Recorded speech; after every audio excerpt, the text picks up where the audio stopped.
Welcome everyone to Total Nonstop Impact Talk for Impact fans. Featured right here on the TNI Network. This is Trevor, my co-host J-Bone, Uncle Mark, and Bill, and this is Time Machine Tuesday, NWA-TNA Throwbacks number 77, boys. 77.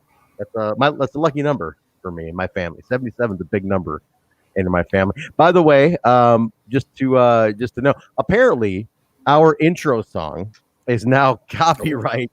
It's copyright stricken, even though it was public domain music that was made for us by a filmmaker. It's copyright stricken now, so we just got flagged, I'm sure, for that one. So we'll fix it. We'll get it all fixed up and get a new song or something. But yeah, no strikes, just copyright notices like, hey, by the way, you're not getting paid for this video. So the 8 cents we would have made from YouTube on this, we don't. So if y'all want to help us make up for that, go to Twitch and cheer some bits and help us make up for what YouTube's robbing us of on this. There you go. But yeah, we'll do something soon. Yeah, we'll figure it out. But anyway, welcome everybody. Welcome to the Time Machine Tuesday. If you're watching on YouTube, definitely give the video a like. Subscribe to the page if you're not already. If you're on Twitch, give us a sub, give us a follow, cheer some bits. If you have Amazon Prime, you get a free sub per month. Make it TNI if you can.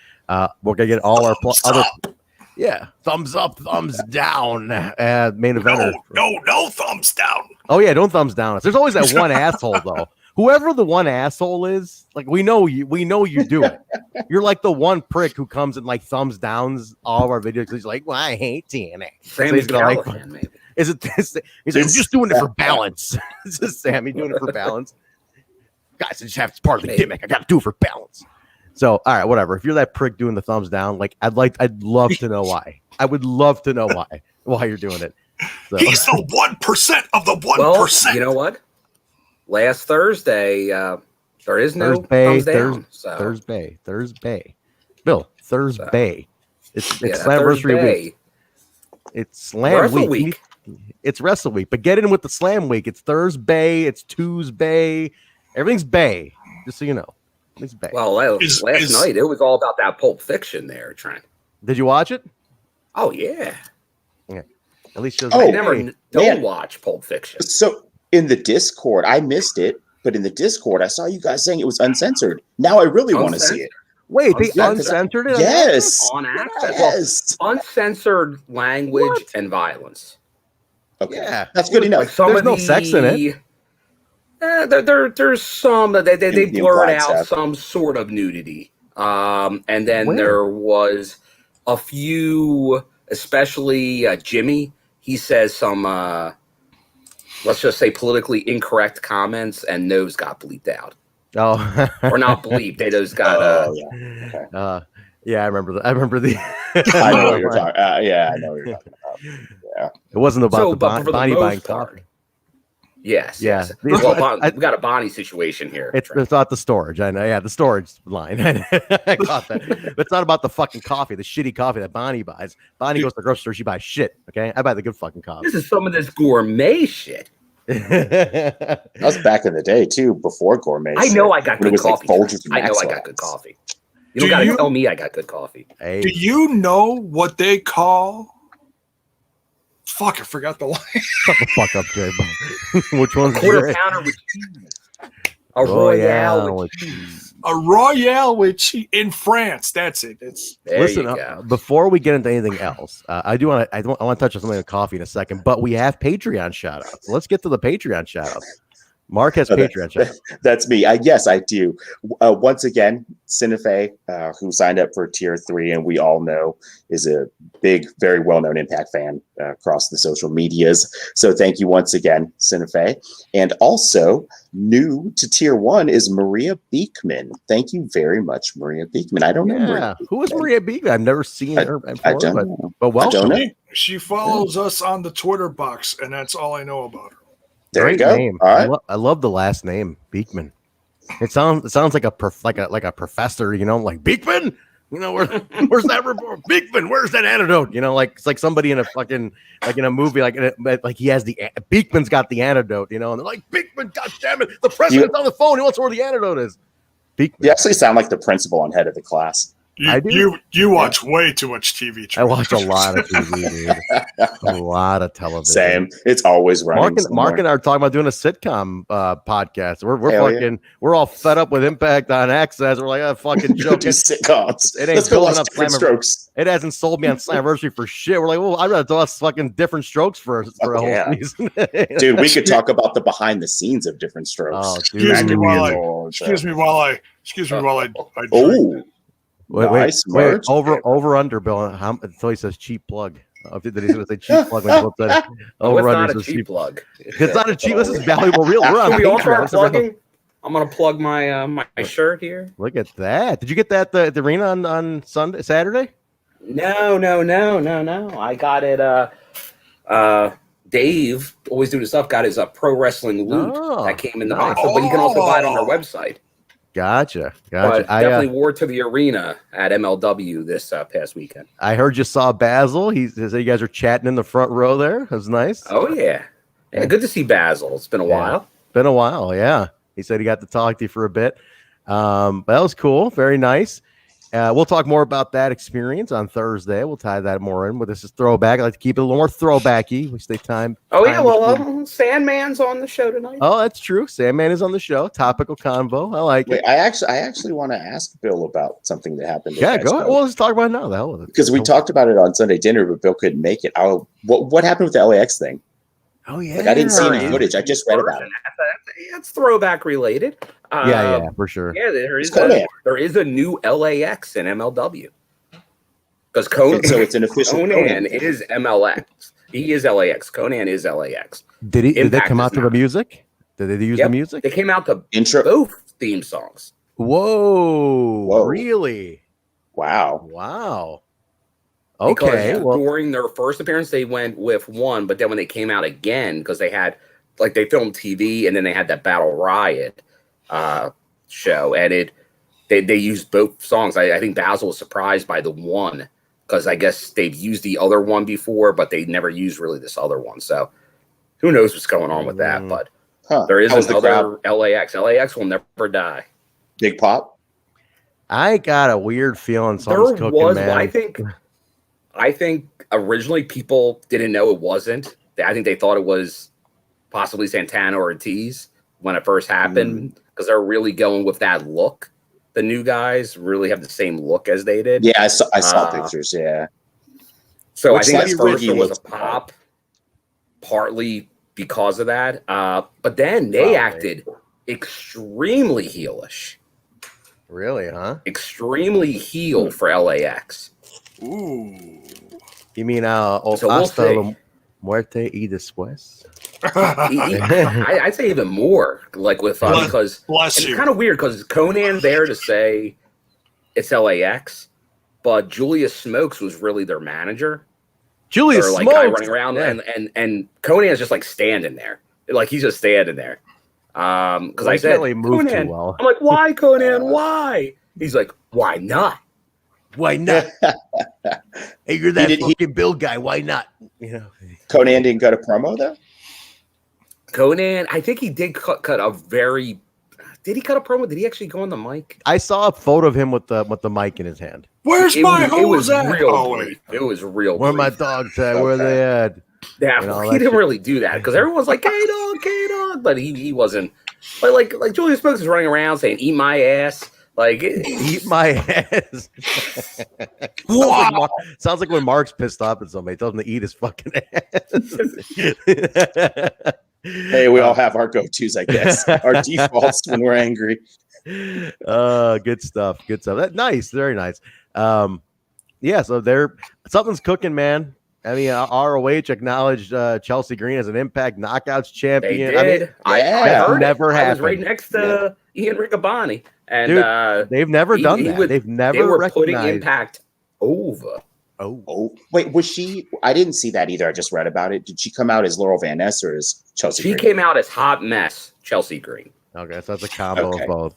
Okay. Oh, and she's got a new theme song that came out the day before she showed up at Ring of Honor. Oh yeah, I saw that. Because I follow it's the same band that does Cody Rhodes stuff. Down, what the hell? Yeah, Downstate. Downstate. Yeah, same band, and yeah, they're the ones that do the theme. So I You heard lost the me at Cody theme, Rhodes. and I was like, sorry, but I Where was we're like, going, we don't need roads, J-Bone. we don't need Dang. roads. So shit. So I was like, okay, so we got the theme. Where is she showing up now that this is her theme? So I was like, oh, that's interesting. Interesting. Very interesting. Wrestling is crazy and unpredictable. There's right a now. lot going on. Yeah, There's a lot I might happening. I might actually have to check out MLW when it airs. Oh wait, shit, I don't have the channel. There's definitely something going on with all these companies. I don't know what it is, but something's happening. Yeah. I just say, if you're all working together, then what the hell is the point of having these borders, right? Like, I don't know. I don't get it. Everybody's working together. I don't know what it's everybody working together to take down Vince. That's one thing. If that's the first goal, Yeah. and then it goes back to competition, I'm perfectly fine with that. I see no problems Like with that. slay the dragon together.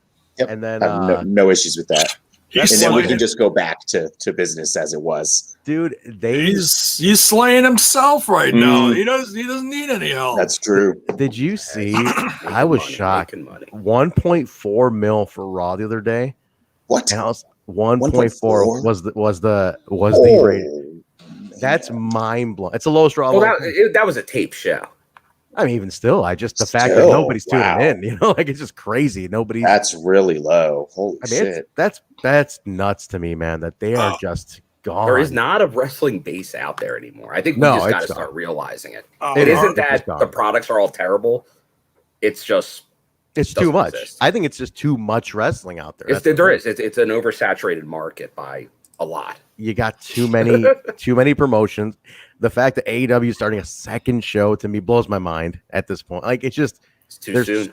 so much to keep up with that you're just kind of like, you know, it's when you have so much, you're just like, ah, the hell with it. I can't watch any of this shit. And they're just like, whatever. I'm just gonna wait for the excuse machine because you know what the ratings are going to be on Friday night. Not good. Not good on Friday. Friday night's not a good night for anything. And once they go to anything. TBS, they're And- just going to go down in general. All the ratings Yeah. will go down. It's just So, it's a like, weird. the million will never be there. It's once just a that weird news thing, comes out. man. There's so much going on. You're overdoing it. I don't know. To me, I'm mind blown by the fact that there's so, and then you see, look at indies, right? AEW even, we have access to broadcast. At one time, indies couldn't even broadcast anymore. We're on Fight TV, just like Impact is. Like everybody's everywhere. We can broadcast on Fight TV. What the fuck's the It's difference? much easier. You had to go to if you want to see some wrestling, you had to go to an indie. You can't. It's too easy to watch now. You have services where you can watch many indies for one price. You can watch them on the Fight. Very inexpensive. IWTV, $10. You get every shindy out there for $10. You know, it's nuts. It's mind blowing to me how much is out there. Yeah, everyone talks about knowing your value in the business and all that, but yet these companies almost just give it all away. Yeah, but anyway, that's neither here nor there. We'll talk about it. Real quick heads up on Thursday at the top of the show for about 10 minutes. I got my buddy Nick Consalvo, camera guy gimmick, is gonna come in and plug his stuff. We're gonna introduce him to the TNI fam. I wanted to expose him to our audience. He's the photographer at AAW. I told him put together a little collection of the Impact talent he shot recently because he got some really epic shots of like Jake and Josh and God, who else? Trey Miguel. Like he's got anybody's come through AAW.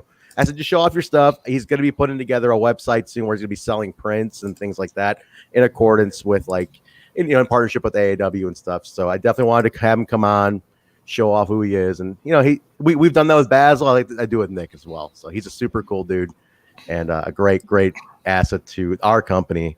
So I was like, hey, you know what? Let's get you over with our crowd here. You could give him more than 10 minutes. It's okay. I say 10 just to not scare these people. Well, this guy, he's not an Impact talent. I say 10 minutes, you give him 15, he's happy. I'm not going to ask him, who's your favorite wrestler? How'd you get into wrestling? 15, you're pushing it, Trent. 12 minutes. 12 and a half. All right. Do people not know what shindies mean? Brian's I think you're overestimating our audience here. Yeah, shitty indies. But let's get into it, guys. Let's gotta go take a powder.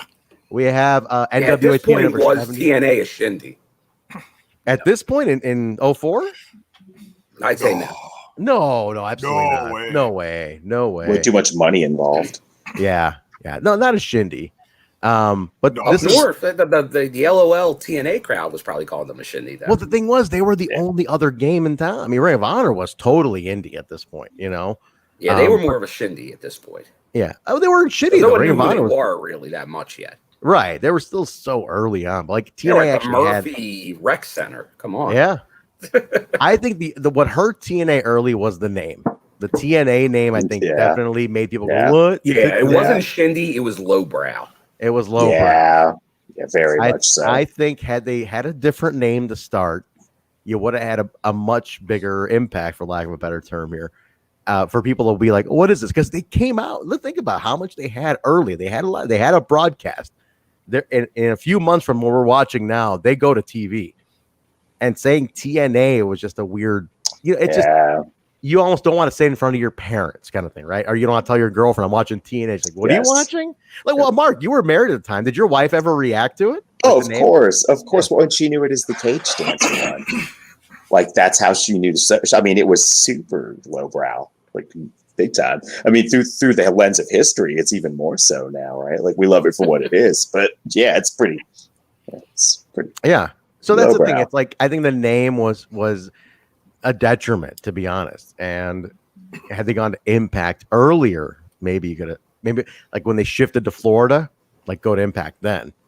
But it was weird. It was just a weird time. But I think that hurt them earlier on. Because I mean, Bill, when did they didn't start using Impact until Hogan, right? That was when they were like, we're dropping TNA totally. Yeah, as a company. Yeah, well, they were still TNA for a bit. They were using the TNA belt. Yeah. Until not that long ago. Yeah, Anthem, right? No, not Anthem. Just pre-Anthem, like after the GFW debacle. When they were full on, because it was weird because they would be Impact, but they had the TNA title. That was and that was during the GFW. Then once that ended, so you're talking 17 or the beginning of 17, when it was like nothing of TNA existed. TNA was gone. TNA was dead, but now it's back. I started somewhat watching in late 17 again, and it was Impact at that point. Oh man! So probably right in there somewhere. Think about the Wrestling Matters era when they were saving wrestling for 2020. But I will say this: it's weird because now it's like retro cool again. Now people love it. Now I see all the love for old TNA all the time now. Like you see it all the time. You were like, they give TNA make a second show called TNA. Oh, I love TNA back. Now, like, I see the people who were like used to shit on TNA now are like, they retro post about it all the time on Twitter because they all were watching it. That's the fucking thing about it. They were all watching back then, acting like they weren't, but everybody was watching it. You can't say you weren't. So, yeah. Anyway, either way, it's Impact now. No. That's it. So, but let's jump in. Anything else, boys, before I top the show kind of stuff? Oh, we should take a minute to talk about passing of Paul Orndorff. Paul Orndorff, man, yeah. In the first WrestleMania main event, the big event. I mean, he was people. I don't think realize what a big deal Paul Orndorff was actually. Like the dude actually was a huge deal. He was.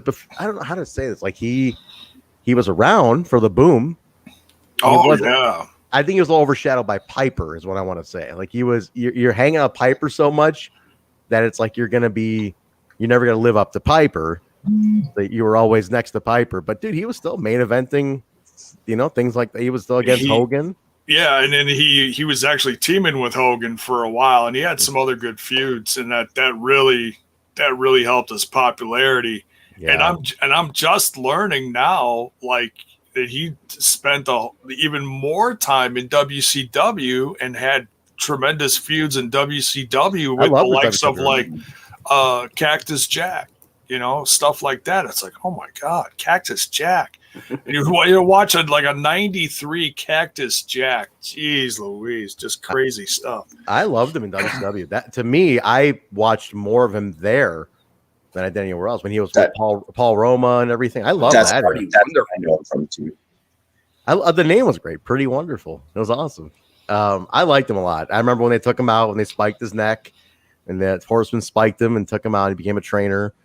When he beat the shit out of Vader backstage, that was a classic story. If anybody remembers that story. Yeah. David Penzer's in the chat. I was just going to say, I was watching a few of these matches on YouTube and on the Peacock, and I was laughing because I was like, oh my, I saw Penzer in the ring, and I was like, oh my God, he's young there. I almost didn't recognize him. No offense, you know. He looks exactly the same. Penzer doesn't age. It's the bourbon. He doesn't drink bourbon. He drinks vodka. Bourbon. I keep forgetting this vodka. Hey, Bill, what is this? The fourth time? Bring him a vodka on me at the Skyway. I'll PayPal you the cash. Bring Penzer a vodka bottle. give him a little something on me. But bottle of Grey Goose. Give him some Grey Goose on me. Benz, I'm gonna send some Grey Goose for you via Bill. He'll have a whole sack of merch or something. He'll have a Grey Goose in there for you. But no, great stuff. The classic. Actually, I would love Penzer to come in here and tell us about the Vader story when Orndorff got into it with Vader and beat the shit out of him backstage. That's a classic story we heard. There we go. Penzer, if you want to jump in, you're feeling a little loose from the vodka by the pool. In this nice summer night. Poolside Penzer slinging old stories. I would love poolside Penzer just to come in here and just shoot. we won't even nag you for the classic TNA stuff. No, he's got to make money. No, we want the Orndorff Vader story tonight. It's been told a million times. That's all over YouTube. Oh, I've never heard it. I don't know it either. Oh, it's great. We'll talk about it later. All right, let's jump in, boys. NWA-TNA number 77, January 14th, 2004. Now, I was on my buddy Dave's couch watching this. It's still New Year's buzz in the air. 2004 is in the air. It's still very fresh for us. I'm on Dave's couch. It's probably snowing outside. We're probably staying warm. He did not have a fireplace, but he had a nice, comfortable, cozy room where we watched all the TNA episodes. That's where I was. I don't know what you're eating, though. How cozy was it, Trey? Very cozy. But you know what? Probably because it's still around the holiday time, his now wife was probably hanging out with us. Great story. I ever tell you guys a story about Mrs. Dave? The great story about her, how she would watch a lot of these with us, but not really watch them. She'd be in the room. Like my wife? Yeah, she would just kind of pass out or take a nap. And I remember one day, I never thought she paid attention to any of it. And one day him and I were arguing about no, this happened. No, AJ did this. And he's like, no, dude, that happened. I'm like, no, it was this and this and this. And she's like, no, AJ Styles beat Jeff Jarrett. But then Jeff Jarrett had a few with Kid Kash. And then Kid Kash interfered in the match with Abyss. And then Abyss lost number one contendership. I'm like, how the fuck did you know all that? You're like, what? How did you remember that? She was paying attention. I thought she was sleeping through the whole thing. She was paying attention through all of it. It was remarkable. And we'd still talk about it to this day. But Bill, January 2004. What's going on? You got the email pulled up? I'm looking to see if there's anything interesting going on that. It seems like this was not a busy week, so not sure what I was doing then. It's a probably just probably chilling. Because we got the post holidays, settle it in. Who knows? Maybe playing with some TNA merchandise. Maybe. Oh man, a D'Lo bubble. It wouldn't be a throwback without an appearance from D'Lo. It's funny. Amir's asking what happened to the couch. It's still at his dad's house, from what I know. He still has what the heck?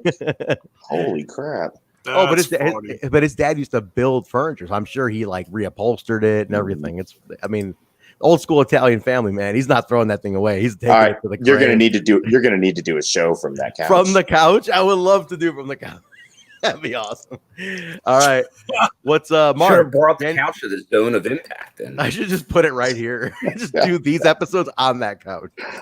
Only these though, not the main show. What's funny is Jay, you saw I have two leather couches. Dave gave those couches to me when I moved in to this house. He had bought them brand new for his current house, and then they didn't work. It didn't fit or something. So he's like, dude, I got two couches. I'm like, I just moved in. I'm like, I need couches. Like, boom, brand new, take them.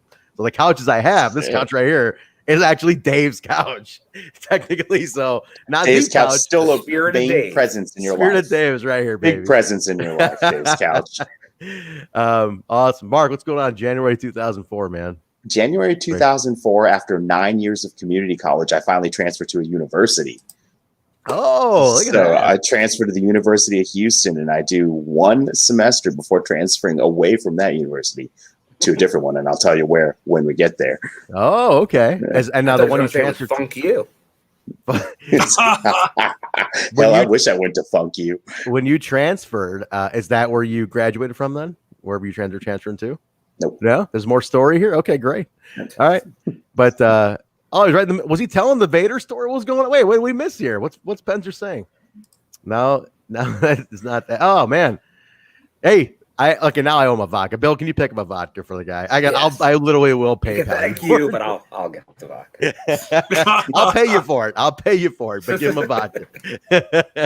J-Bone, January 24th, 2004. What's going on at the J-Bone house? Oh, dude, I was just trying to think. I have no idea. I don't know why I ask this guy anymore. I should stop asking J-Bone. Does that have to do with the checkers story from the other night? Oh man, Bill? Can you mention what we're talking with the checker? What people missed on Patreon, real quick on the checker story. Oh, it got into the nitty gritty with. It really did. And checkers. I let out the scumbag showing maps. Ooh. I let out the big Buford of a story. Yeah, dude, I've been tagging these guys. You could go on like one of those, like ID, some of the other channels out there, like the Real Crime Mysteries. It was very reminiscent of that. Like I was waiting for Robert Stack to come out and go, "We just solved another unsolved mystery." That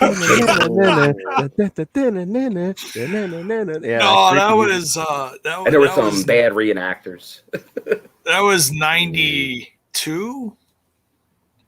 What was? Oh, the when checkers? That happened. Yeah, that was 92. 92. That was 92. Yeah. That was 12 years before this. All right. Wow. Let's jump in. We get a recap of 76 with some new bonus backstage interviews, the little clips. I love it. Yeah. Nice. Very nice. Very nicely. To me, good stuff. That to me is something I feel wrestling should do today. Like when you're doing the little highlight packages, add in a little fresh clip that we didn't see from last week. How about on BTI? That would work great on BTI. Something. I think every company can benefit from something like that, where it's like a fresh little after we went off the air type of thing. Well, it's like more context to the flashback. What's happening in between these 2 points, today's show and last week's show. Love it. I think that there's an assumption in today's audience being made that they watch every second of every show and they follow everything on social media. Because Impact does do a good job of giving exclusive like Twitter content, but then they don't replay it usually on the show, which would be a perfect thing. Just use that same content because they usually throw BTI, 3 clips during a week. Oh yeah, put that on BTI. Well, we remember they were doing something. They did it a little bit early. They stopped it though. They stopped doing that on BTI. The genesis of the Rhino Hernandez arm wrestling Wada Cash story started on Twitter. And it was 5 parts online only before it moved to TV. And now that storyline is now Swingers Palace. That's true. I will say this: when I was down there shadowing, I walked around with Stryker. I was shadowing Stryker for a day, and that's all the content he was getting. He's like, I'm like, what are you filming? And he's like, I'm getting all the online stuff, all the online only promos. So that, I mean, there was a dedication. I don't know, maybe if he's not doing it because he's commentating now. They don't have anybody. He wasn't there for those tapings, and he wasn't there for these last couple tapings. So yeah, that's, I don't know. Maybe if they lacked in that area because of these tapings, but that would, I remember thinking that when he was telling, I was like, man, that is really interesting because you just have stuff that's exclusive on because it's destination viewing. Then I'm like, I gotta go to their Twitter. I gotta check Twitter every day, and check that out. Well, speaking of, since you mentioned it, have you heard anything? Like, is it confirmed that Stryker's back for Slammiversary? I heard he was going to be. Okay, because have they announced anything? They haven't, but I heard through somebody that he was set for Slam. I forgot who told me. It could change. Josh has been filling in the seat. Like I know there's been maybe a promotion in Chicago. You get someone to fill in on commentary or play-by-play, maybe they stick around. I had a blast. That was fun. Natural, dude. Natural. You did tremendous. You and Tyler. Dude, the raw emotion came out from both of you because there was so much happening at that show. It's like, the intensity was up here and it all came through your voice and his voice. It was great. Yeah, dude, it was he was great. We had fun. I was telling him, I was like, man, I want to just come over to your house and just watch wrestling with you now and commentate it on mute, like we had fun just watching it. And I've never hung out with Tyler that much. I was like the first time I really hung out with him a lot. I mean, I don't get to see him much at the shows. The hello, then he goes to commentary, I go to producing. So it was nice to hang out. Dude, it's nice to watch the show. That's my thing. Like watching the show. I'm like, I never get to fucking watch the show. That's the fun part. That would be my issue. Ever working through the curtains. What'd you say? I enjoy watching. I enjoy watching the product too much. I know. I hate it. I have to miss it. But I remember at one point during the Josh Alexander Jake match, I was like, oh, this is so funny. I'm sitting in the exact spot where I was sitting as a fan when Josh won the AEW title for the first time. Because that's where the commentary booth was set up. I'm like, man, I remember being right here watching Josh beat Eddie Kingston in that round. Like, that's crazy. So it was fun just watching, man. It was a blast. So good stuff. All right, let's kick it off. We get a shot of AJ Watts and Goldie walking in, and then we get Jeff Jarrett calling Tom T. Stenenbaum. I love this guy. I need to know who the voice is, and we gotta. Yeah. Will we ever see the face? I forget. I don't think we do. I think it's just a voice. It sounds familiar. A little bit, right? A little bit. It sounds familiar. Like we're supposed to be Jack Tunney. Jack Tunney. Like we're supposed to know who that is. It just that voice sounds like it's been on TV before somewhere. He's good. I mean, whoever he is too good because he's clearly cutting promos. Like he knows how to talk. Well, the hilarious part is he's sitting there. The law firm is called Cinnabon, and Cinnabon. Cinnabon. Stenenbaum.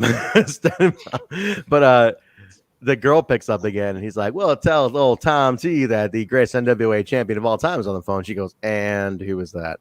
And he's like, "Jeff Jarrett."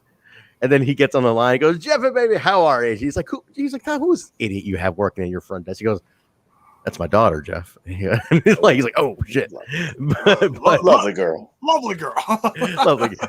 He asked about the talk about the Masked Man. We're gonna get the deal on the Masked Man, who came out last week, and he has a to-do list, right? Jeff's to-do list was great, and it was literally all what's going on tonight. And he asked if I can release the big news tonight. Tom says, "Absolutely, scream it from the mountaintops. You can release all the big news tonight." I will say this at the top of this right here. The Masked Man and the big news are complete farts and jerks to me. We'll get to that. I don't know who the Masked Man is. The guy is massive. It's El Leon. El Leon. That's it. That's all we get. The lion. It even shows it on his shirt. The visual aid for all of you. Yeah, but who is El Leon? El Leon is El Leon. That's it. Yeah, that's who he is, man. He's El Leon. You're Lucha Libre there. J-Bud. Not from 2004. No, I don't. Well, remember last week they were promoting those relationships? I believe he was wrestling in. Is it some dude from IWA or is it El Leon de Corazon? You know who this is? My bad. You know who El Leon? I knew it was somebody that led to something more. I'm sure he gets unmasked. This is Apollo. El Leon. Remember Apollo when he comes? I loved Apollo. Yeah, that's Apollo. That's who El Leon. That's why the body is like he looks like he's good. I mean, that's Apollo. Okay. Oh, I totally because that was one of my favorites when I started watching like a year later or within the next year, whenever. Yeah, that's Apollo. Okay, I mean he sticks around for a while. Apollo's there for another couple of years. Few years, few years. Yeah. And then he leaves. Oh, wow. That's right. I think he went to WWE for like a minute. That was it. Like a hot minute, and then he was gone. But that's Apollo, who I think ends up teaming with Siaki later, from what I can recall. Yeah. I believe so. That sounds familiar. Is that near the end of Siaki's run? Yeah. It's when like Siaki and I think they both left around the same time. What else can we do with this guy? They were done with Siaki. They're like, all right, we're done. We got nothing. I love those guys together. They were done with Siaki a year ago.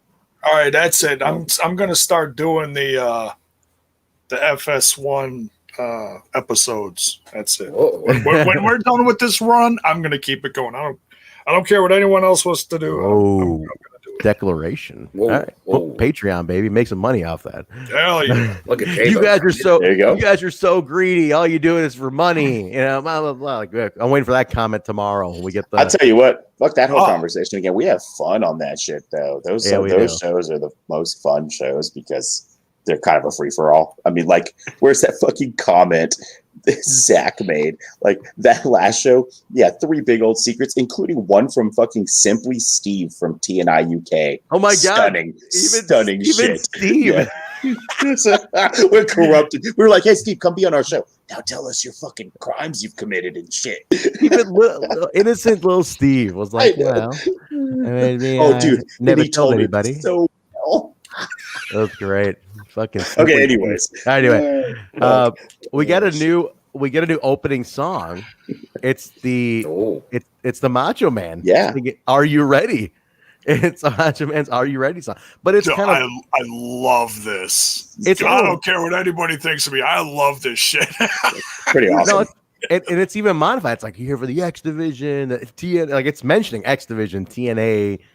I don't know if that first verse was added in for like the remix of this, but it's Macho doing this. It's from his album that came out around that time. So that's just keep that in mind as we move forward with these shows. Yes.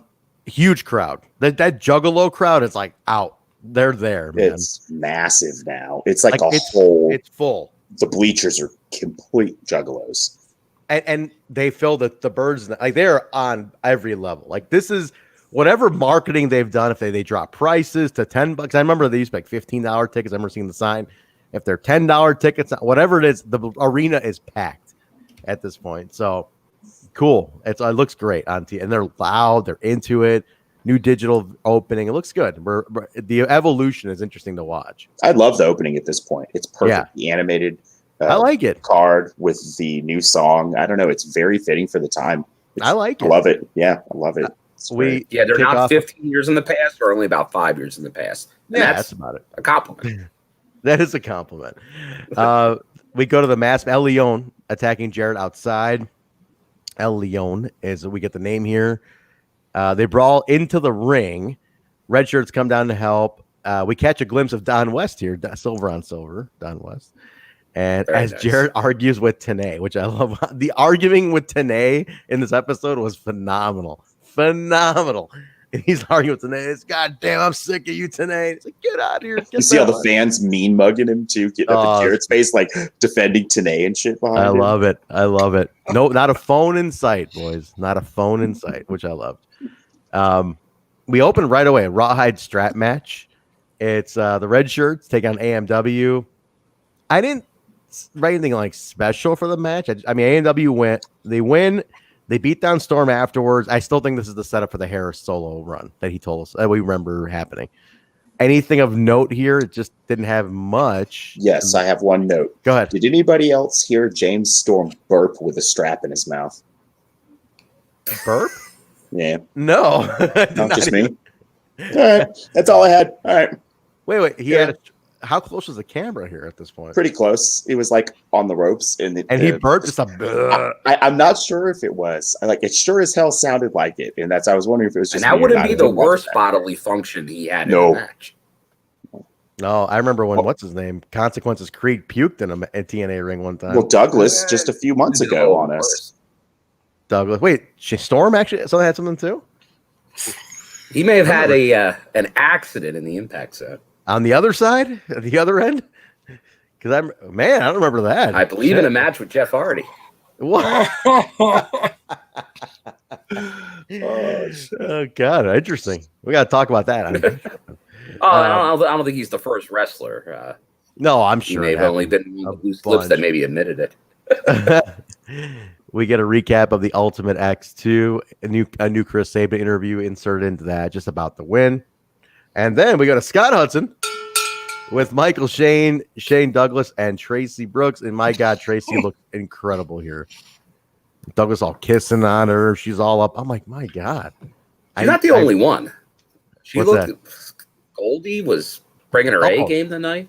The ladies are on here, man. The Asylum ladies, man, are so underrated in the knockout history. They are just not remembered in the knockout history. They really aren't, man. Tracy looked amazing here, though. What's Have to sell that calendar, Trent. Oh yeah, baby. Oh yeah. What do you say, Jay? What's hilarious about this is Trinity's all like, or not Trinity. Tracy Brooks is she's rubbing up all over Shane, and then she moves so that she's between Shane and Shane. And Michael, yeah, Shane and Michael Shane, yeah, and as she awkwardly reaches below Hudson and behind Michael Shane, and she's like rubbing his neck and rubbing his shoulders, and I'm like, is there like a three-way thing going on here? What's going on here? Like, J-Bone looking for the real story. It's professional wrestling, J-Bone. Take it easy. Take it easy. If you want that shit, go watch some old XPW. Don't get all cranked up here. You know what I mean? Like, take it easy. This is just wrestling. I just thought it was funny. I was like, because Douglas is always smooching on her, and I was like, lucky whoa. guy. Lucky guy. Obviously, Kaz. She's gorgeous here, man. Oh, love her. We go to the match then. Michael Shane. It is talk about the upcoming number one contender match. Michael Shane versus Chris Daniels versus Low Key, number one contender for the X Division title. At one point, the lower third shows Sandman walking into Raven's lair, doesn't find him, smoking a cig. What happened? This no contact laugh is always good. It's because I replayed this like 3 times because it's faint because it's not super audible. But when he's walking off camera and he's like walking past the camera, you hear Raven. Raven. Later on, too, when he gets on the mic, it's the same thing. It's just so funny. I'm like, wait, was that him? Raven. I was bummed to see Michael Shane win this one, though. I was like, are we still doing this experiment? They beat the shit out of him, though, for a while there. It was good stuff. Yeah. I enjoyed that part. I loved this because there was the action between Christopher Daniels and Low Key was stole the show. Stiff the match, as hell. And then Michael Shane would jump in when he thought that one of them was, like down. And they were like, oh, get out of here. Like they wanted to fight each other. They didn't give 2 rats asses about Michael Shane so they quick kick the shit out of him and then go back to beating the shit out of each other. I love this match. And I honestly think that Michael Shane is seriously improving. I'm beyond the point now where it's like, well, it has to be a 3-way so it covers up stuff. I'm beyond that now. I really feel like because I'm seeing things. The communication is there. The timing's good. I love this 3-way. It was a lot of fun. This X Division loves 3-ways. J-Bone loves 3-ways. Soundbite. That's a soundbite right there. I love this. I'm not talking about Tracy anymore. Likely story, Bone.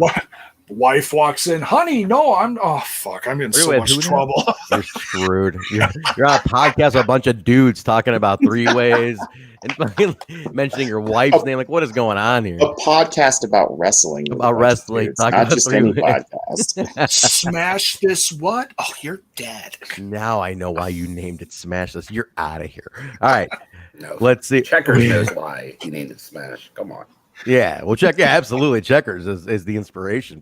We're going to get that sponsorship, man. I'm starting to get aggressive on tagging them. There you go. Buford.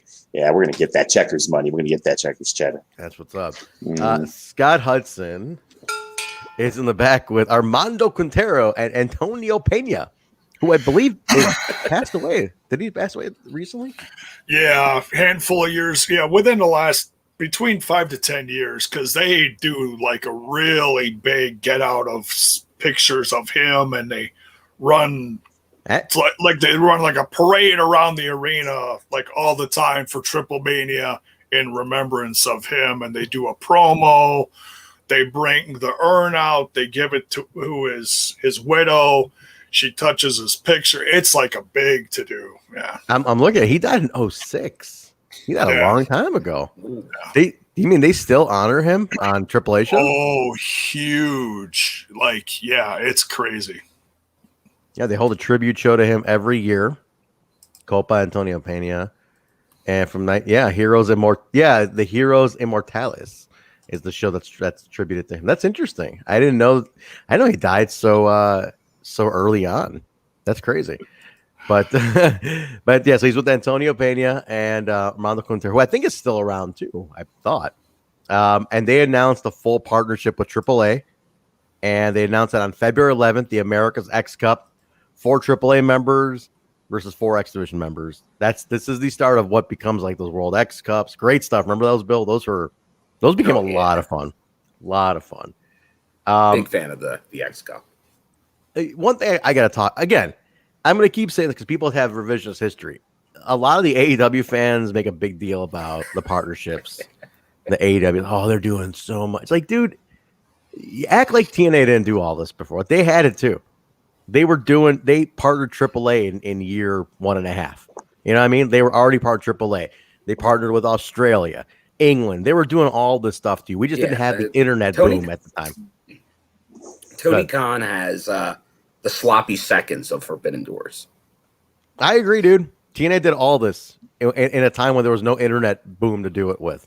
You know, now it's easy at clip shares, accessibility. And to be fair, Ring of Honor's done it as well. Yeah. Like, this isn't news, but if it's you're not a dedicated wrestling fan, it might seem like new to you. It's a very different time, so it feels new again. Yeah. But no fans. There's no fans. I hate that people just act like nobody else did this. You know, that's the thing that gets me. They're like, no one's been competition to do it. It's like, fuck you, dude. Like, are you out of your mind? Like, these guys were on Spike TV doing 2 million people. Give me a break. They weren't competition. You know, like, this shit was happening. Don't act like it didn't happen. And they all know it. But the worry is, I think it just speaks to maybe a bigger wrestling issue. Is maybe a lot of these fans, like the AEW, this new, let's just say this under 30 wrestling fan or around 30 and under wrestling fan, maybe they weren't part of those audiences back then. And they were like the hanger-ons. They were not like, so that means almost all of those fans are gone. Yeah, from the boom. If you're in your late 20s or like early 30s, you were a 10-year-old kid, under 10 and under at the time. 12, let's say 12 and under when all this was happening. You weren't ordering pay-per-view. You know, you were waiting when it came to Fox, and then Spike later on. I'm sure you saw it. But yeah, you probably weren't ordering the papers. You probably didn't know about all this stuff. But go back and watch is what I want to tell these people. Go back and watch. Be a historian.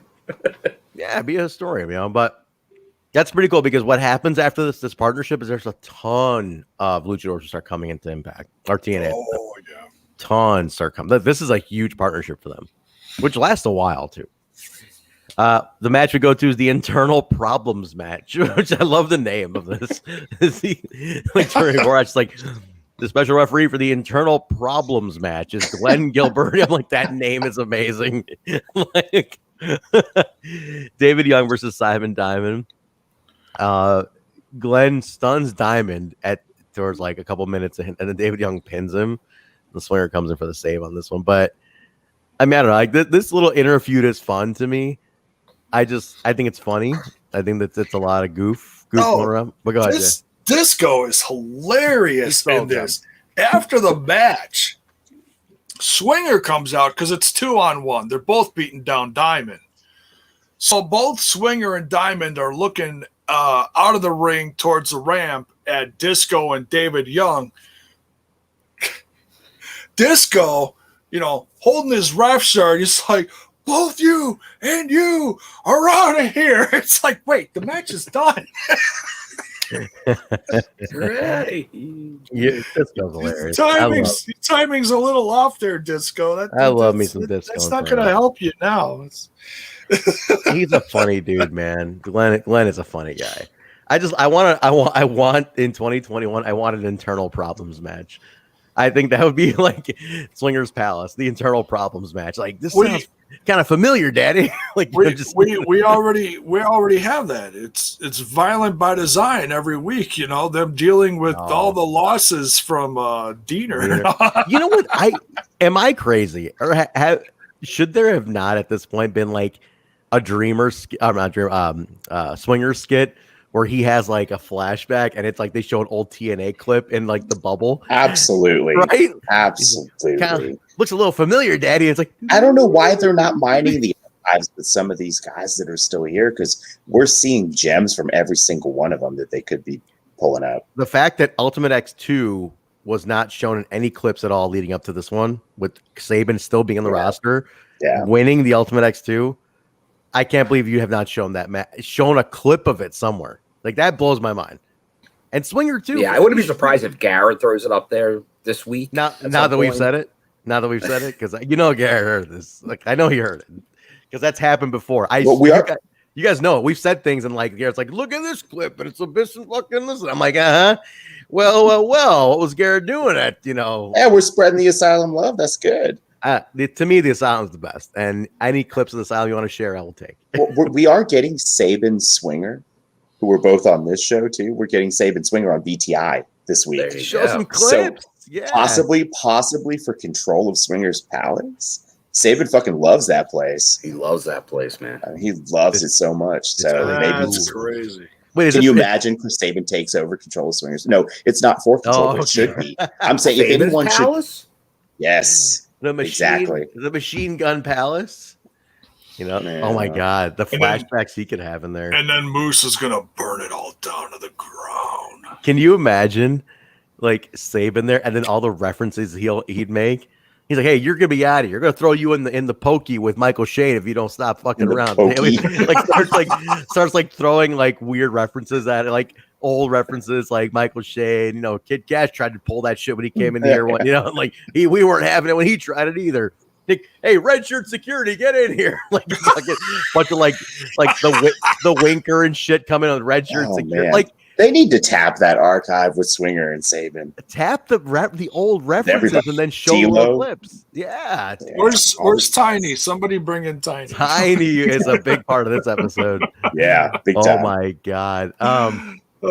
Random match next. It was Shane Douglas with Tracy in his corner versus Elix Skipper. New music for Elix on this. Did you guys catch this one thing? Shane worked the neck early, and Elix was like, "Oh shit, my neck!" Like I thought it was a shoot. I thought he hurt his neck because like you caught it on camera, and he's like, "Oh shit, ref, my neck!" And I was like, "Oh fuck, did he hurt his neck?" When was this?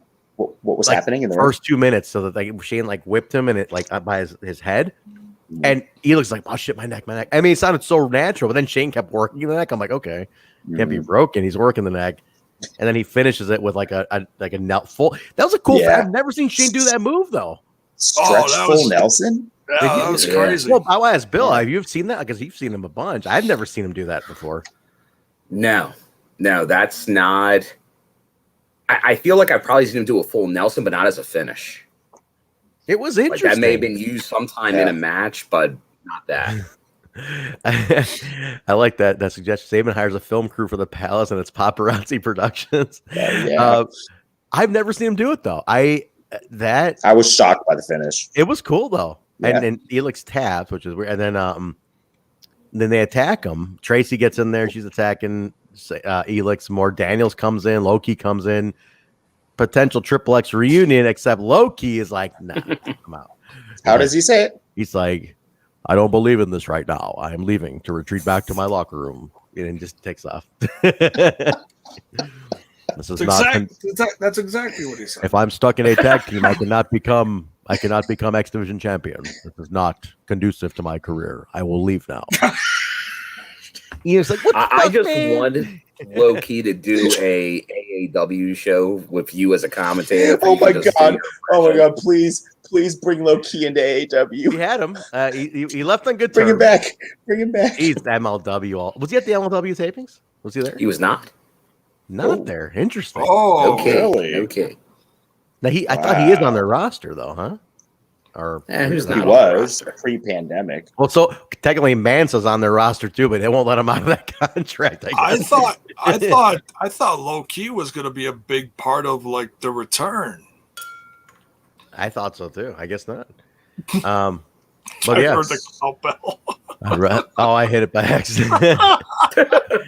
I've been sitting at home planning my vacation for the summer in my villa in Puerto Rico.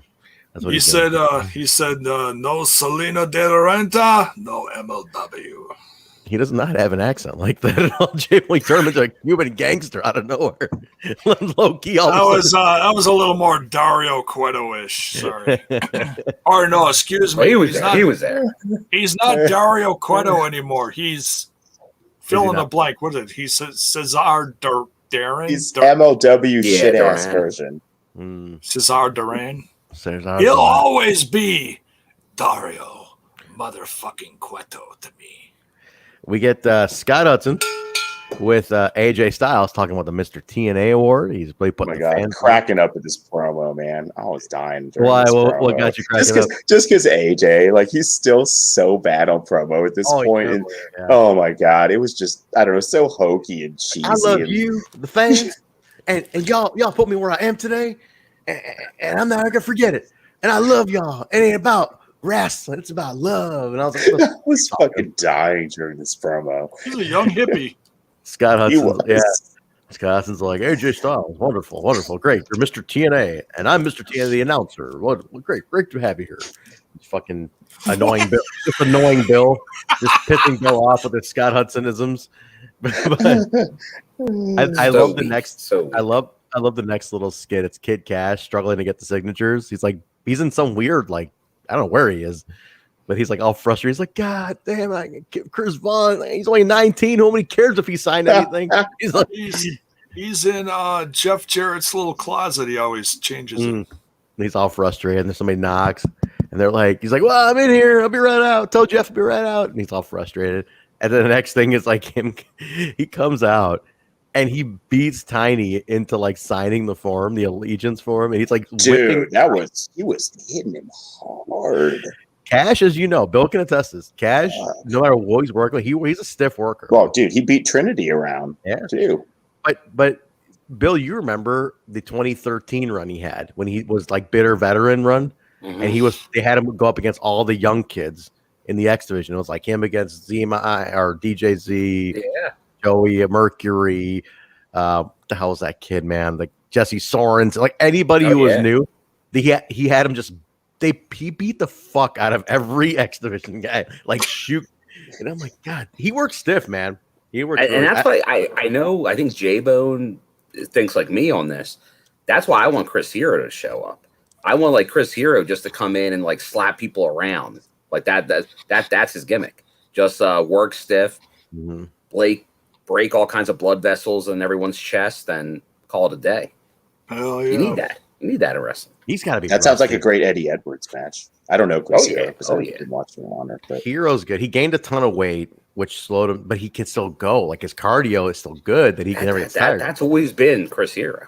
Yeah, I think eventually, the last run he had, he basically embraced it that he was a fatter guy now, but he never gets tired in there at all. Like the cardio still 100%. Because he never gets winded.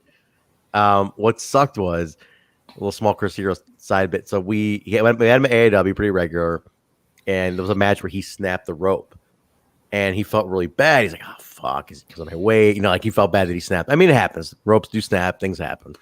Yeah, I wouldn't say he was the reason. No, that's a coincidence, right? But the second show, at the next show after his match again, and he snapped another rope. And then he felt really bad. He's like, fuck. Like, am I just getting because it happened during his match again. He hit the rope and boom, it just happened again.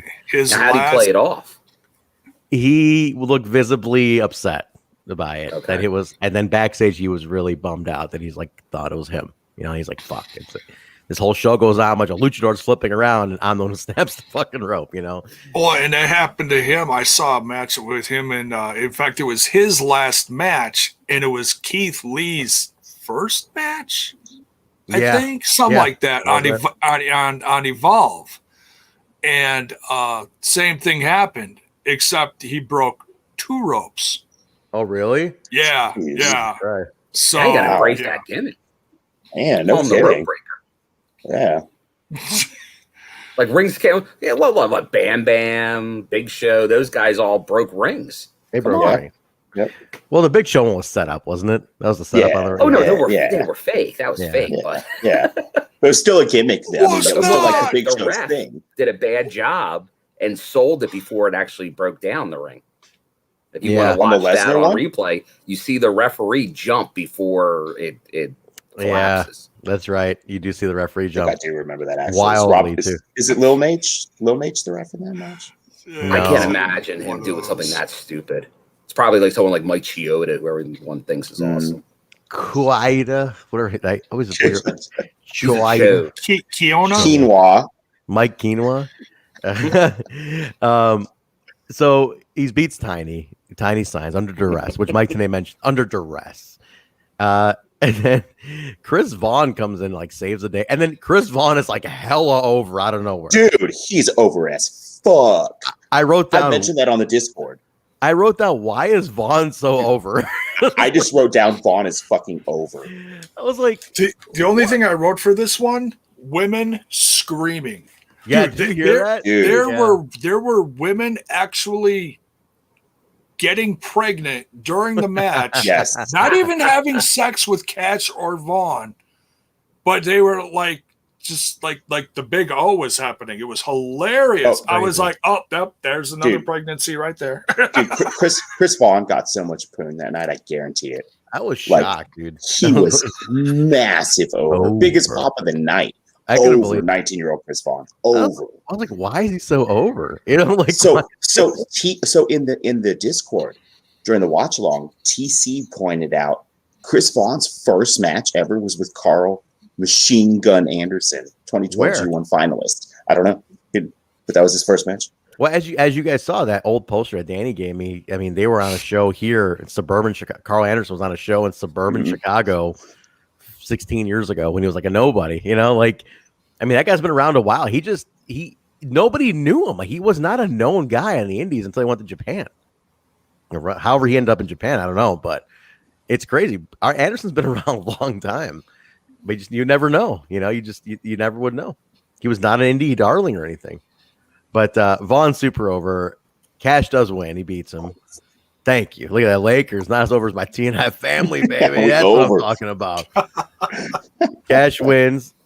Kash made Kash almost killed him. He didn't just I win. He know. almost fucking killed him. That slam off the top rope, and then that moneymaker was fucking brutal. He got him pretty good. Yeah, I felt bad for Vaughn at the end of this match, but he did get his licks in early. 19-year-old Chris Vaughn over. Yeah, That's one thing about Kash. It was a good fight. He'll beat the shit out of a rookie, but he will put him over. He makes him look good. He is such an underrated wrestler. I cannot even emphasize.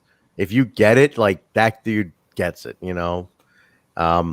This whole segment was really enjoyable. I thought. It was. I liked this entire thing. It was, especially what comes next. Well, Tiny's big ass gets in the ring and just shirt off, hairy back, like just a slob, just a fucking like. I was like, God, like what am Fucking running Kash over them. He plowed him over, like running.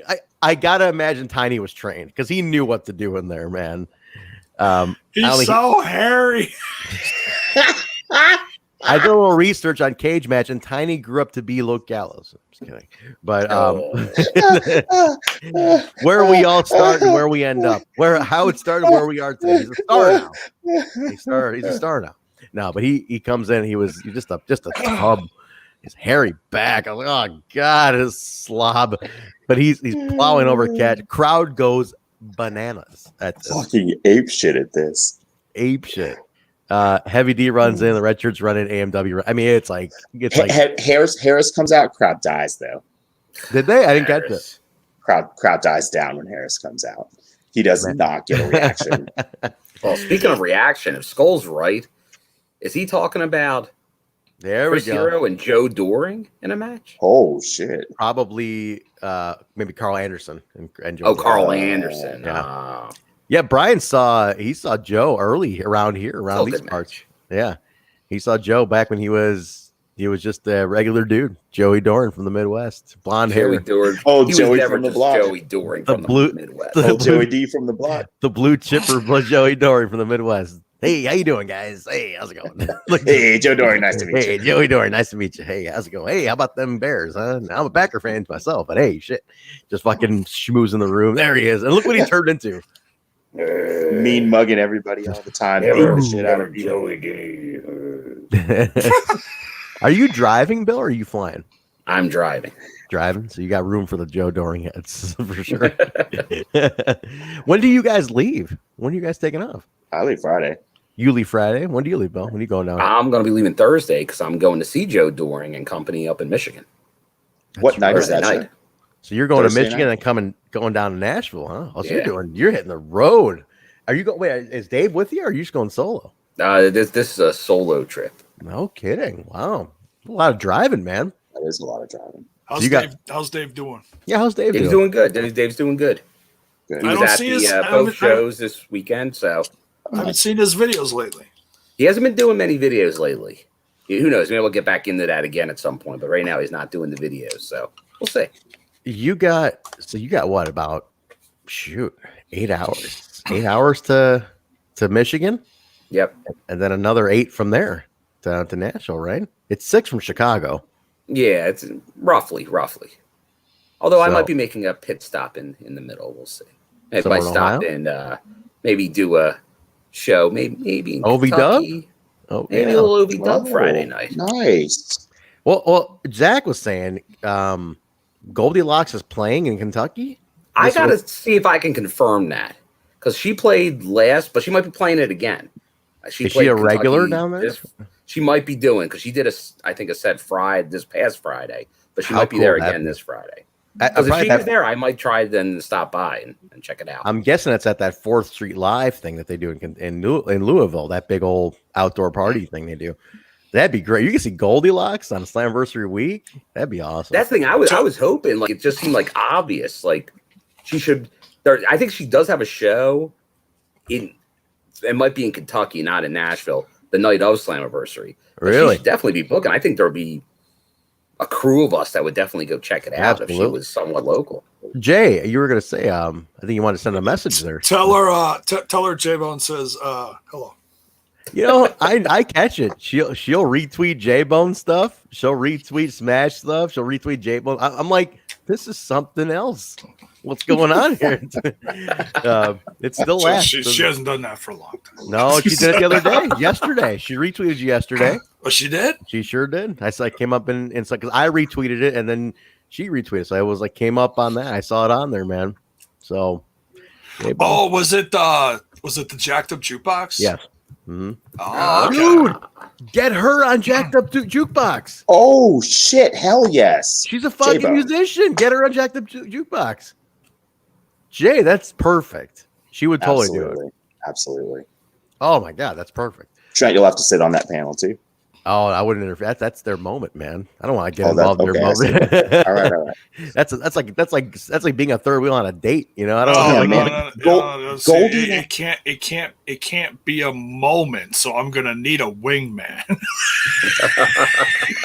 Hey, Goldie, you know, Jay Bone, man, talking about you for a year.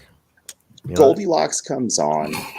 J-Bone gets hit on and potentially a date. I joined the show and now we're not allowed to have guests. Sorry about that. Well, there's no reason for that. I don't know. Somebody gave Mark a can of propane or a can of gasoline and a fucking match. And he's like, fuck this shit. I'm going home. We confirmed this week, though. Mark, we confirmed this week it's not just us in that room. We found that out. Oh, yeah. We go to Jim Mitchell and DiNero and Punk promo, which was good. Which Mark, you liked a lot. I know that. Man, again, for somebody with like so little CM Punk exposure, and he's like one of the biggest stars in the industry. This is fresh to me because I don't remember him when I watched this run because he was nobody then. But his promo is fucking strong, man. He's a really good promo, and how long's he been in the business at this point? He's young as shit, clearly. Few years. This is still really early. He was part of the class with Cole, which I think they're they're a 90. Danny was 97, and Colt, Punk, and Cabana. I think they're 2000. No, they're 99, 98 or 99. I'd make him 5 years ish in at this point. Then. Maybe 2000 even. At this point, pretty strong promo. I mean, let's put it this way: he's in there with James Mitchell and Raven in that mix, and he's getting mic time. DiNero got 3 seconds to whatever the hell he said. So I found something out. So I was talking to the guys about it after AAW the other day. We were talking about there was a car that would go every week from Chicago to Nashville to get on Explosion. It was a Chicago car. It was like Dave Prazak, who was at MLW now. We probably saw him, Bill. We probably saw him popping around. Dave Prazak, who owned Shimmer.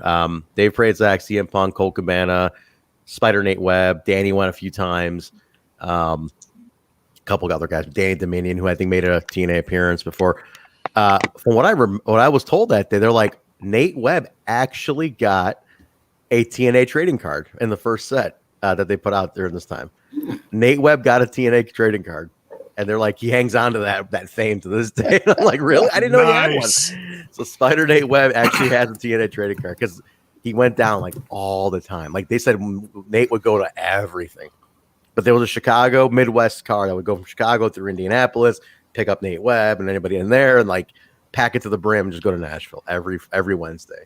That's cool. Yeah, and they were all there. Like Punk got on. He got on. He got to be a part of it. So that they do that, and Scott Hudson goes to the back to Raven's lair, and there's a cloaked individual, and he's like, Raven, come to get a word with you, Raven. And it's Jim Mitchell. That's a great Jim Mitchell promo, which is fantastic. And then we get the match. It's the Gathering with Jim Mitchell taking on Sandman and supposed to be Raven. This took a long time to set up, man. Sandman took forever to start. He did the whole shtick, and then they're playing Raven's music. Nobody's coming out. Sandman starts fighting, just starts solo. Gathering wins. They end up caning Sandman. Raven never shows up, though. Interesting. Where do we go with Raven? Weird. Yeah, this whole thing was weird. The whole segment was kind of like...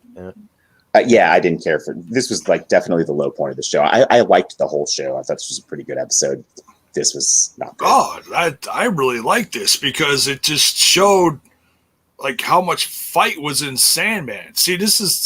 I've always known Sandman to be like, all right, drinking beer, bash my head, fall down, whatever. and I'm paying attention to like Sandman's doing shit that I never seen him do before. I like this is all new to me. So he is whipping Punk and DiNero's ass here until he gets his own ass handed to him. Here's your ass. In my ass. Hey, wrong toe. What are we doing? Hey, Moose goes where the fuck Moose wants to go, all right? Yeah, and he went to Total Nonstop Impact this week with Bison interviewing Moose. This week it is on the channel right now. Go Bison check it talks out. Impact. Fantastic interview, brother Bison. One of the few people who's gotten Moose for an interview. Moose does not do a lot. Bison got Moose. So go check it out. If you haven't watched it, it's on the channel right now. Go ahead. Moose kayfabed his ass. Wait, did Moose go all the way to the UK or did Bison come here?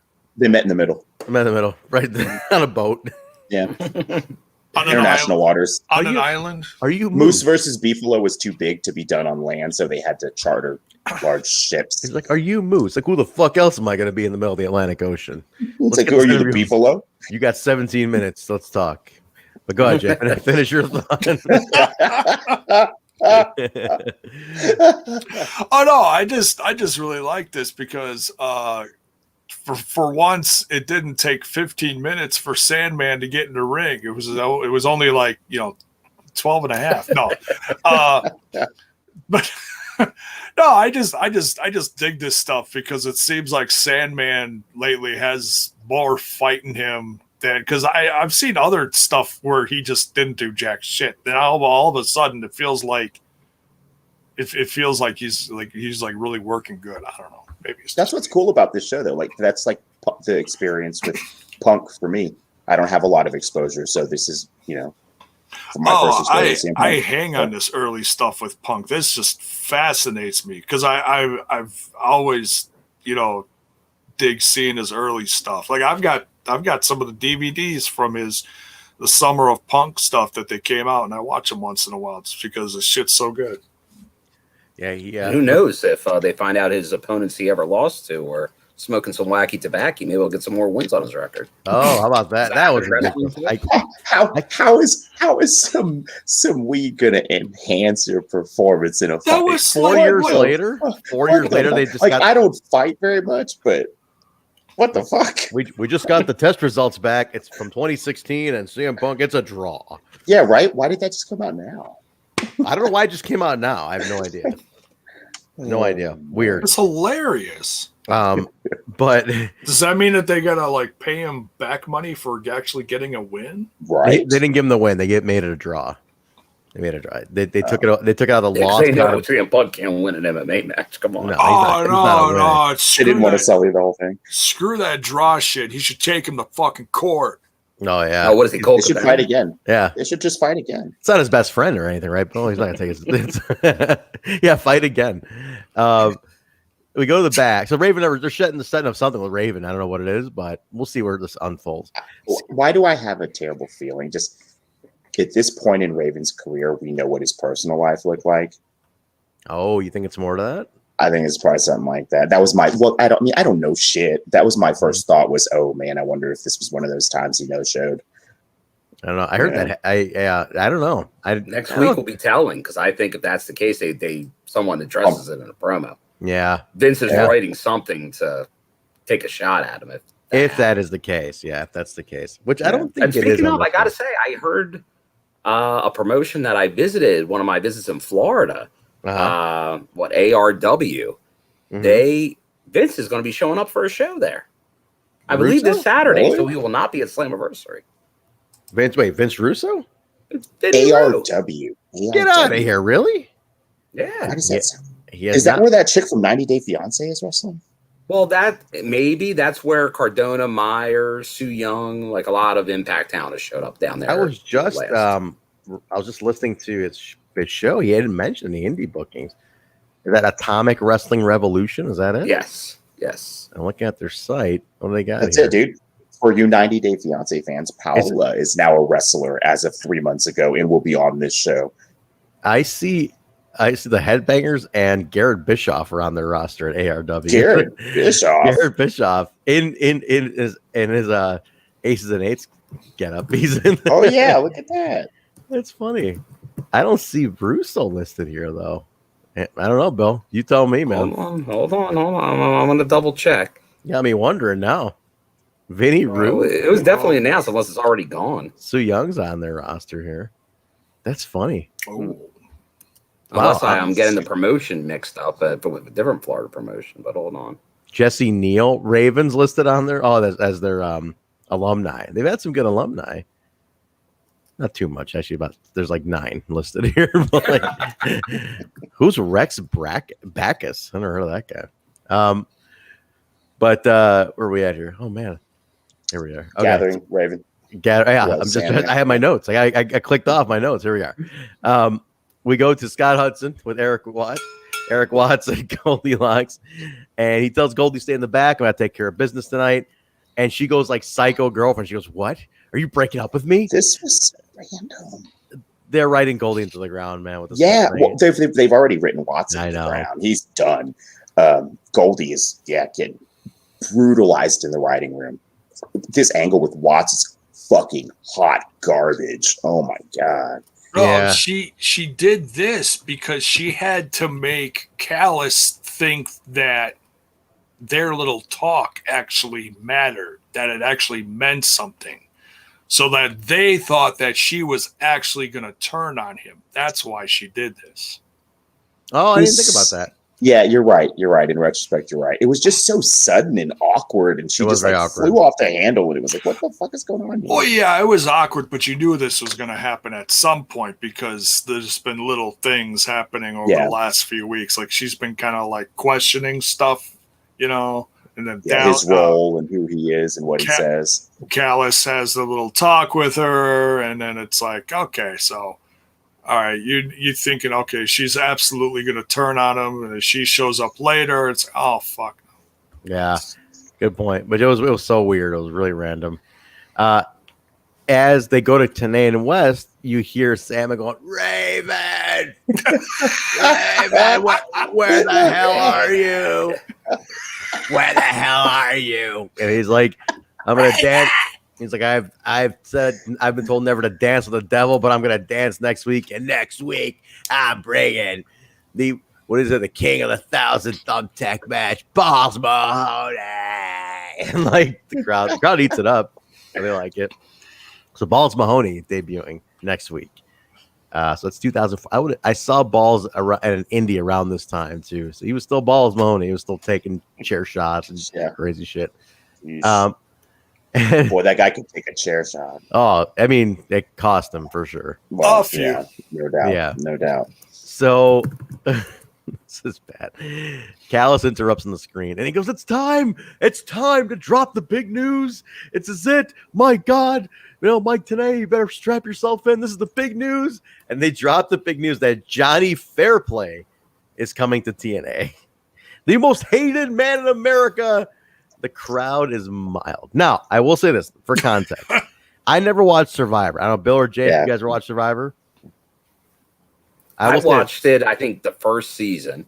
And then I watched it when I went up to Impact when Johnny was on there and they did a viewing with Johnny in the audience. Now, we'll say this. Dave was a big Survivor fan.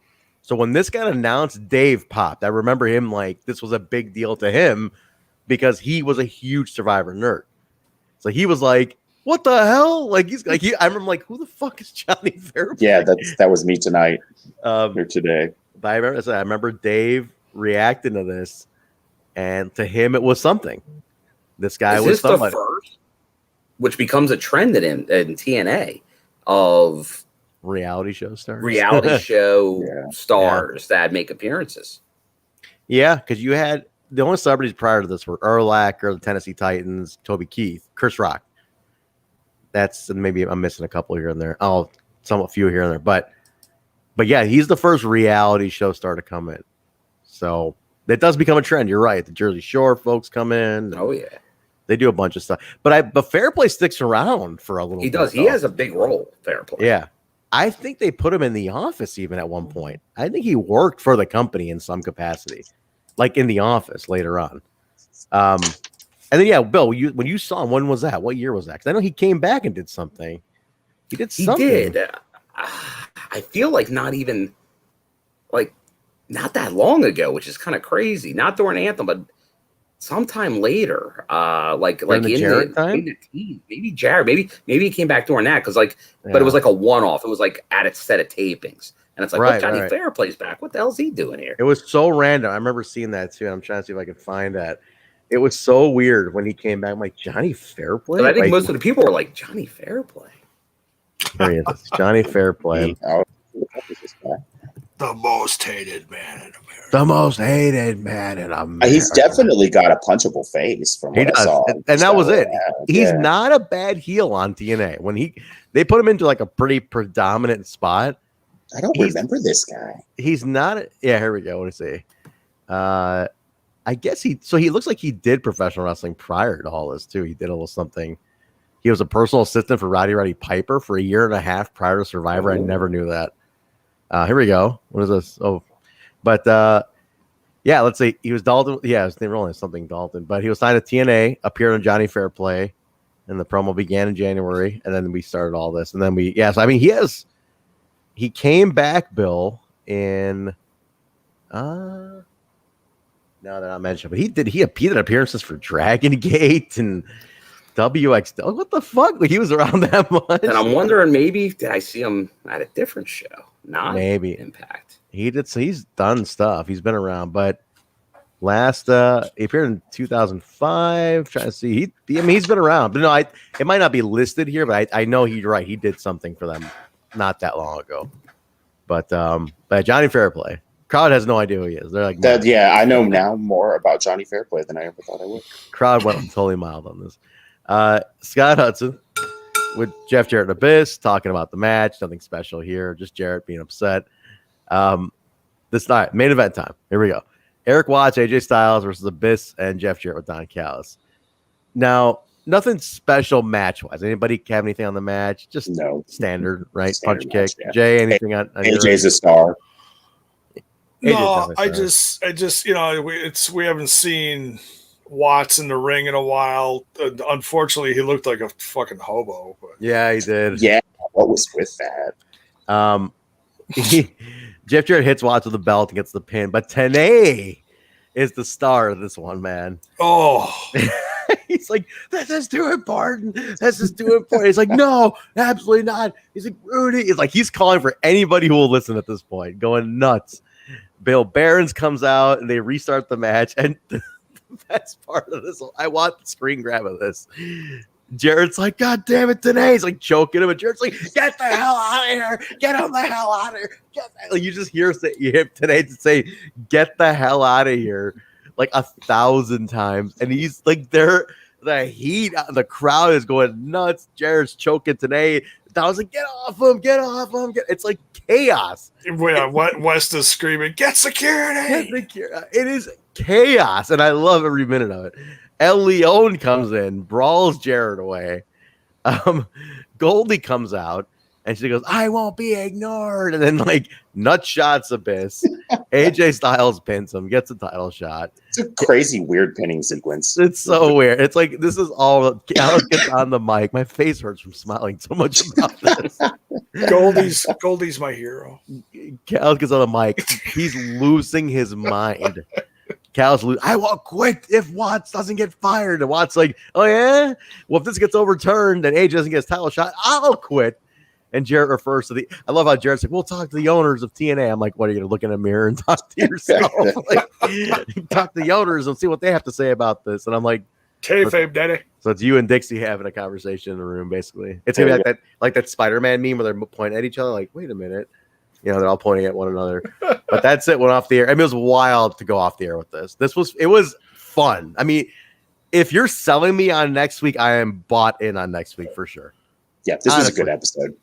It wasn't fun. It was just fun. It was like, it was nothing mind-blowing, like story-wise, no. Just fun. It was just a fun show.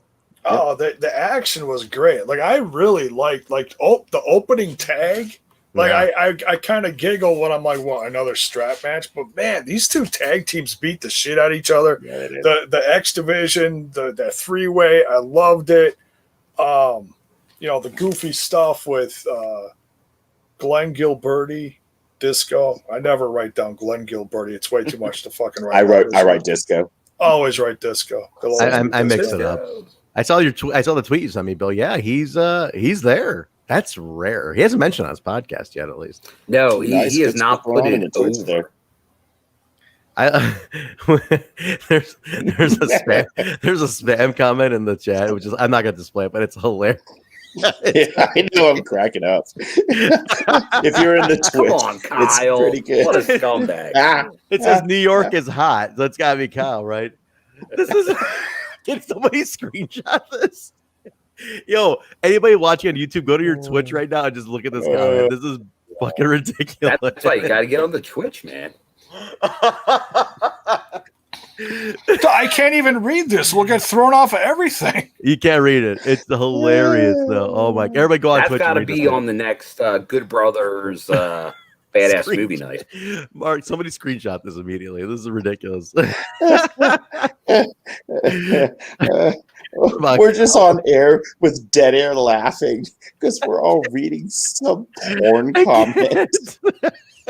What? The Ram Ranch. Oh my God! What is he? I just took a screenshot. Okay, good. Cowboys in the what shower at the Ram Ranch. At the Ram Ranch. So much stuff about naked cowboys. Naked cowboys. Big hard throbbing cocks ramming cowboy. We got a second. I don't know what is it. I'm feeling really uncomfortable right now. I need my wife. New York is hot. Keep it coming. Literally. Yeah, dude. That was literally. We're not even gonna kick you. That was awesome. I'm not kicking him. He's great. But that's the show, fan. guys. That's number 77. They sold me on 78. I'm all in. What's happening? That was 77. I'm all sold on 78. Like, I am excited to watch 78 go down. So definitely great. 04 is off to a hot start. They are really, I mean, this is it. This is probably the best year of the Asylum in terms of like just everything firing. And dude, this is it. Just keep watching. They're only in January. So great show. Great show. A lot of fun with this one. But so that's it. Any other final thoughts? Any final thoughts? He's New York is on his back. He's got final thoughts. Holy crap. This is great. Yep. Now he's talking about banging dragons. This is amazing. All right, that's enough. That's enough. All right. But that's it, guys. We'll read this on a Patreon thing or something. Are we? Yeah, we should. Let's screenshot all this. Are we doing? I did. Is there a prediction show on Smash coming up? Are you doing a prediction on Smash? Oh, it's the big show. Aren't we doing a prediction show? Are we getting away from predictions? Well, I don't know. We can just do a quick. We'll just do a quick one at the end of. Well, you're not on Thursday. Are you off? I may join for some of Thursday, but I'll be getting ready to leave the next morning. Hop in for a little bit. Bill, are you going to join from the hotel, or what's your plan? Probably. Okay. Probably. So we'll do now, and we got to decide. This is Slammiversary is on at 10. Do we go there, or do we wait for it to end? No, because all they're going to do is there isn't going to be any original content on there. Yeah, just a recap. So we'll do our prediction show at the end of that one. Yeah, because I was thinking Friday, but I learned earlier today that my Friday is going to be all crazy because Pop's guy has a doctor's appointment we just made for him. I'm picking my son up late, so we go early. Do a prediction show tomorrow. So we got TNI UK is on tomorrow. We could. Well, not in the afternoon. In the evening, all right, how about this? We'll play it by ear. We'll let you guys know. Worst case scenario, we'll do it at the end of Thursday's show. How about that? That's always the backup. Yeah. Okay. Yeah. So we'll be at TNI UK tomorrow, guys. Don't forget the Moose interviews up with Bison. Check that out before they go live tomorrow. They're doing their preview. I'm gonna guess they got a lot to talk about, so we'll see what they do tomorrow. So 12 Central US, 6 p.m. UK. Make it in the chat. Chat's getting hype on TNI UK. Join us. They're bringing more people in, so jump in. Join us. And if you guys enjoyed Simply Steve last Thursday, that's his home, TNI UK. So you can catch him on Wednesday. That's right. Check that out. And then we'll be on Thursday. Watch along on Twitch for Impact and Access TV and BTI. And then with the post show as soon as they go off the air with the full post show breakdown of everything. And then Slam is Saturday, and we'll get you details on that as we come along. So that's it. Anything else, boys? Get the plugs in here. Family dinner on Sunday. Family dinner Sunday for sure. Don't forget Sunday family dinner for patrons. Don't forget, if you're not on Patreon, go check it out, guys. Let's look at the Patreon tiers. There's a bunch of stuff going on. Watch alongs, private chat rooms, bonus content. Mark, do we have a poll up for anything right now too? We do, but it looks like we're going to end up with Hulk Hogan's Rockin' Wrestling episode 1 for TNI Fans Choice up next. Yeah. That'll be fun. Patreon.com/WeTalkImpact. All sorts of stuff going on. Some pay-per-view watch-alongs in the Treehouse we've been doing. So, we're maybe discussing doing a big pay-per-view pretty soon. Yeah, get in the Discord because we have a lot of fun in the Discord. We showed some stuff in the what did we just show the other day? Showed AAW the other day, right? Yeah, well, I showed AAW on Monday. Jay streamed this episode of The Asylum tonight. Sunday, Truck and Punk Tracy streamed the very first episode of Shine Women Wrestling. No shit! Wow. Yep. And then they did Shine. Man. Yeah, they did Shine 14 last week, which was great. I think it was Shine 14. Maybe it was 17. I forget, but it was good. So yeah, we're doing all sorts of stuff. We're going to show Lost Boys pretty soon. We got all sorts of shit going on. Join the Discord. The link is in the description. It's also in the description of all the socials. The Discord has become the nucleus of where everything happens, and you can get like the most up-to-date information, even if none of us are active on there. You've got, D-Bat Cubs and Zach and Lakers and all sorts of people that are active on there and can fill you in. So get on that Discord. Yeah, if you're on there last night, you got a play-by-play of Pulp Fiction. So nice. I missed that. I wish I would have jumped in for that one, but it's a fun thing. Discord has been one of the most fun parts of this network. So thank you, everybody. We got a bunch of new people joining. If you are, I'm going to put this out there, but if you are like a Redditor, message board person, tell people about it. Have them bring wrestling fans in, tell people about the show, things like that. Share it around for sure. Definitely want to keep the community going in there and keep meeting new people. Ready to Rumble was in there too. Yeah, thank you, Zach.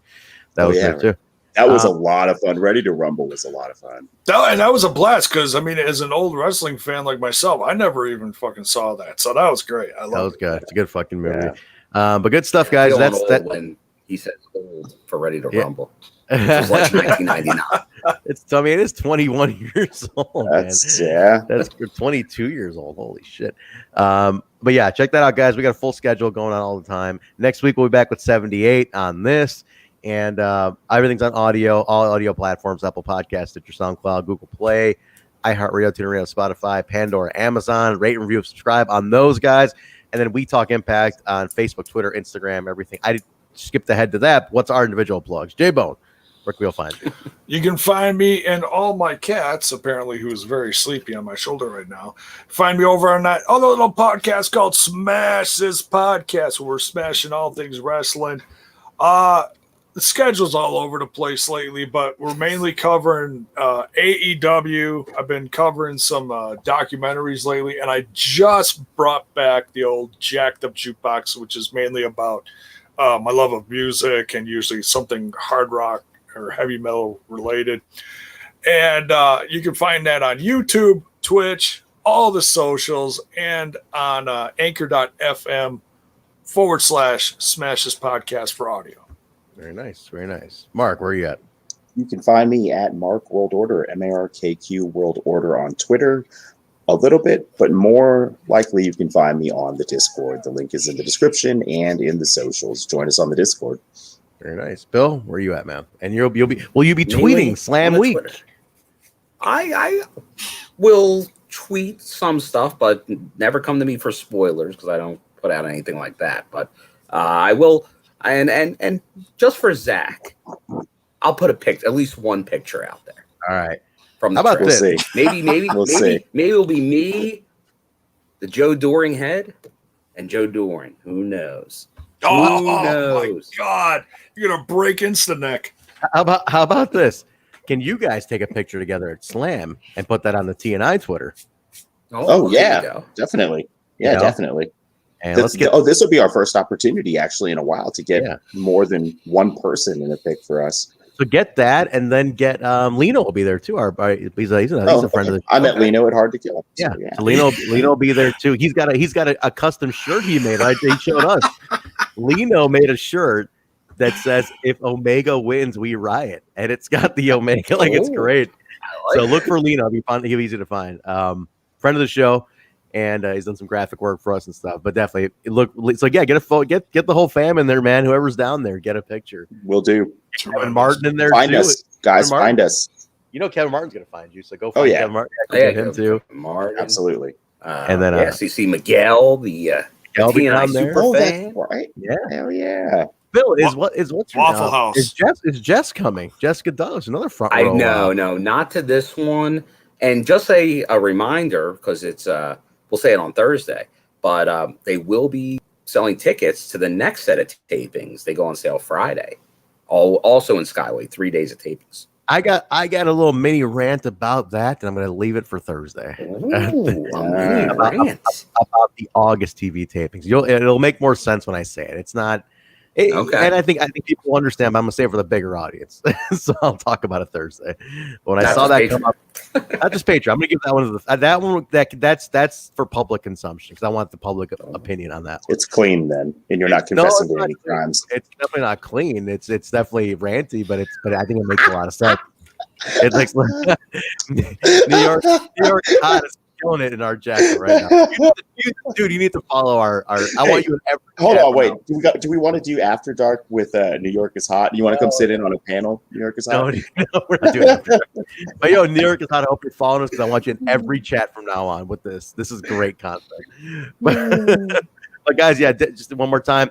Follow us youtube.com/12 nonstop impact. ProWrestlingTees.com/12 nonstop impact. Twitch.tv/12 nonstop impact. And We Talk Impact. We Talk Impact on all Instagram, Twitter, Facebook. Connect with us, please. We love talking to you guys, what you guys are doing out there, what you're watching and what you're not watching. Just keep following it, my man. I love it, dude. Being all the from now on. Oh, bro. Hey, get on our Discord too. Get on the Discord. Oh dear God! I would never. Just got interested. I'm sure people like freak out and he jumps in with that kind of stuff and they like, oh my God, block him. Dude, that's hilarious to me. So that's all right. We're gonna get out of here, guys. Thank you very much. We'll see you. So TNI UK tomorrow. Join them, Twitch and YouTube. They'll be on live. Bison, Joe, and Steve.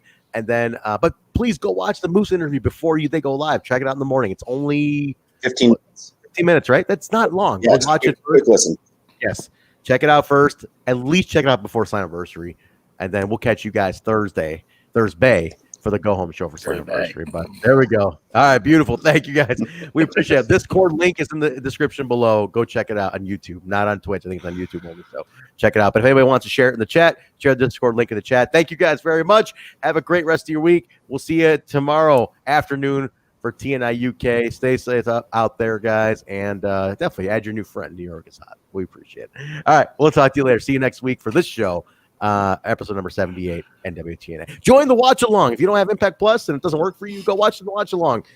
Truck host the watch along. This time Jay hosted it, but we hosted in the Discord, so go watch it. All right, we're out of here. We'll see you guys later. On the word of Johnny Swinger. And I want my pizzles back.